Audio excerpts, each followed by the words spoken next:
Hi everyone, welcome back to PMP Question Practice Time. It's a great way to start your morning as you prepare to pass the PMP or CAPM exam.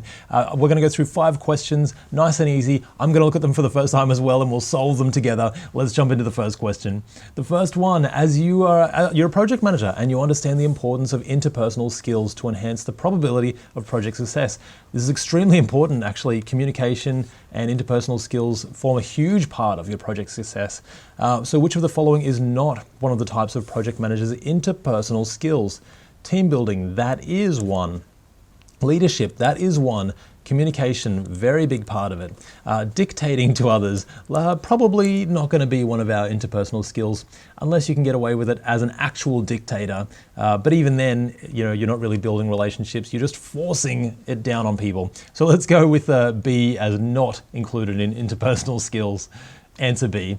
The different types of project managers' interpersonal skills: leadership, team building, motivation, communication, influencing, decision making, all of these soft skills, really, really important to have in your project management career. How did you go? Let's look at question 2.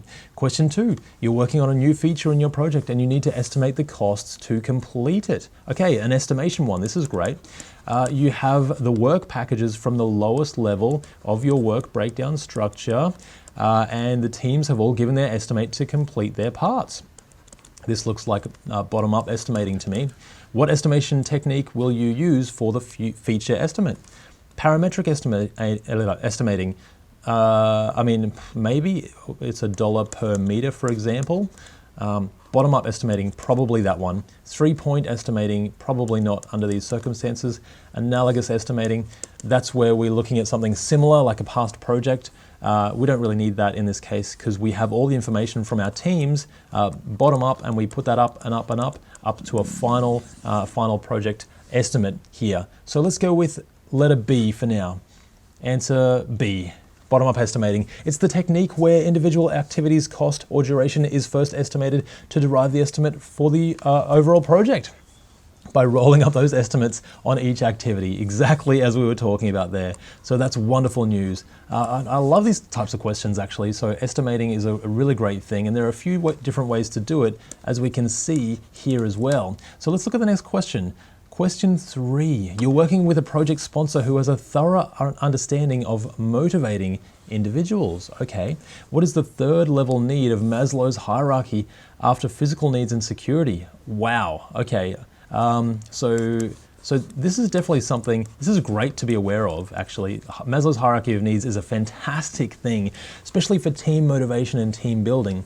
You've got physical needs, security, then social. Then we've got achievement, so achieving things, and then we've got self-actualization. So this is finding our life purpose, right at the end. So right in the middle there is our social needs and becoming part of a team and part of something bigger than ourselves. Let's go with answer A for now. Answer A. Social needs are things such as acceptance, appreciation, belonging, and companionship. And it's worth noting that that's really important, but it's also not the only thing that people crave. So they do crave achievement, and they do crave meaning or a higher meaning. And also they crave security. So all of these things really important to bring to your team, especially when you're forming for the first time as a new project team. So this is actually quite a good one. Question 4, let's get into it. Last 2 questions. You're a project manager working in manufacturing, and you need to estimate the resources you will need for the next phase of your project. What is a fast estimation technique that uses data from past projects for an activity that is very similar in nature? So similar in nature, I already know what this one's going to be, and we spoke about it briefly before. Similar in nature for cost or duration. Related estimating, it is related, but that's not the name of it. So it's not parallel estimating either. Analogous estimating, it's like an analogy. It's similar to our past project. And comparable estimating. So all of these are actually kind of correct, but they're just not the name that we actually use. So analogous estimating, let's go with letter C. Answer C, excellent. It's an estimation technique that uses data from past projects for an activity that is similar in nature or cost or duration. So your schedule, scope, cost, those things. And we can say, look, this one is really similar. Maybe we can get a broad idea of how much it would cost because it was so very similar to the last one as well. Really quick and easy. Last question, guys. Question 5, you're doing great. You're an effective project manager and you understand the importance of actively communicating. This is really nice. Lots of communicating and soft skills in this one. This is actually kind of cool. And a few estimating ones as well. This is a lot of fun, this one. These are nice questions. Hopefully you get nice questions like these on the exam as well. So what would be something you will do above everything else when communicating to others? Speaking. Oh gosh, I mean, some people love to speak, but let's probably not, we don't want to actually, as project managers and when we're communicating, we actually want to be doing the opposite. We want to be listening more than everyone else because everyone has all this expertise that we want to extract and we need to get that information from them. And so sometimes we have to ask the right questions, but then just listen, and gather and absorb that information and then put it into our project plan and our plan of action. So we've got it there. Let's go. It's probably going to be B, mentoring. Still good, but as part of communication, not quite. Helping, we always want to be helping or we want to be doing the right thing. But again, in this situation, I think we're just going to go with letter B. Listening is very important.